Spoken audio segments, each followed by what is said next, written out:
Pookode veterinary കോളേജിൽ SFI ഗുണ്ടകളുടെ ആക്രമണത്തിൽ കൊല്ലപ്പെട്ട സിദ്ധാർത്ഥന്റെ മരണത്തിൽ എസ്എഫ്ഐ സംസ്ഥാന സെക്രട്ടറി PM ആർഷോയ്ക്കെതിരെ ഗുരുതര ആരോപണവുമായി സിദ്ധാർത്ഥന്റെ പിതാവ് ജയപ്രകാശ് രംഗത്ത്.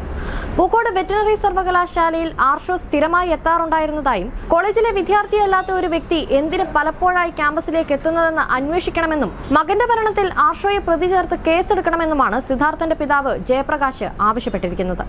ആർഷോ ചേട്ടൻ ഇവിടെയുണ്ട്, യൂണിയൻ റൂമിൽ കിടക്കുന്നുണ്ട്, 2 ദിവസം കഴിഞ്ഞേ പോകൂ എന്ന് മകൻ പലപ്പോഴായി പറഞ്ഞിട്ടുമുണ്ട്. 8 മാസമായി യൂണിയൻ ഓഫീസിൽ മകൻ ഒപ്പിടാൻ വരുന്നത് കണ്ട് ആർഷോ രസിക്കുകയായിരുന്നു. അതെന്തുകൊണ്ട് പോലീസ് അന്വേഷിക്കുന്നില്ല? അതും അന്വേഷിക്കേണ്ടതല്ലേ? മാവോയിസ്റ്റിന് ലഭിച്ചിരുന്ന അതേ ട്രെയിനിംഗ് ആണ് അവിടെ SFI നേതാക്കൾക്കും കിട്ടിക്കൊണ്ടിരുന്നത്. ഒരു ശരീരം എങ്ങനെ മുറിവില്ലാതെ ചതച്ച് റെഡിയാക്കാം എന്നതാണ് SFI എന്ന നക്സൽ തീവ്രവാദികൾ ചെയ്തിരിക്കുന്നത്. അവരാണ് ഉത്തരവാദി, ജയപ്രകാശ് പറഞ്ഞു. സിദ്ധാർത്ഥന്റെ മരണത്തിൽ SFIയും ആഭ്യന്തര വകുപ്പുമാണ് ഉത്തരവാദിത്തം പറയേണ്ടത്.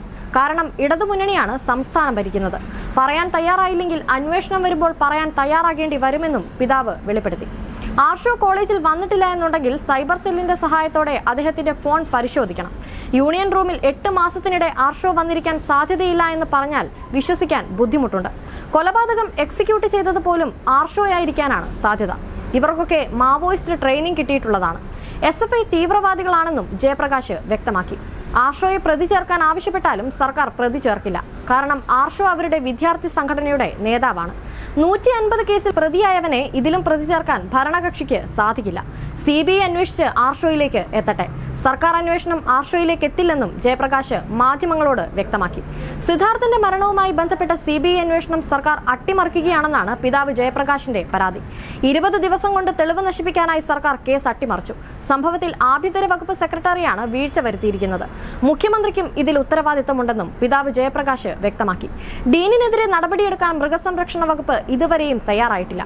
VCയുടെ അസിസ്റ്റന്റ് സെക്രട്ടറി ഷീബയുടെ മകനെ സംരക്ഷിക്കാനുള്ള ശ്രമം ഒരു ഭാഗത്ത് നടക്കുകയാണ്.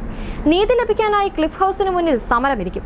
മകനെ മർദ്ദിക്കുന്നത് ചിത്രീകരിച്ച പെൺകുട്ടികൾ, വ്യാജ പരാതി കൊടുത്ത പെൺകുട്ടി, ഡീൻ, അക്ഷയ് എന്നിവർക്കെതിരെ നടപടിയെടുക്കുകയാണ് വേണ്ടത്.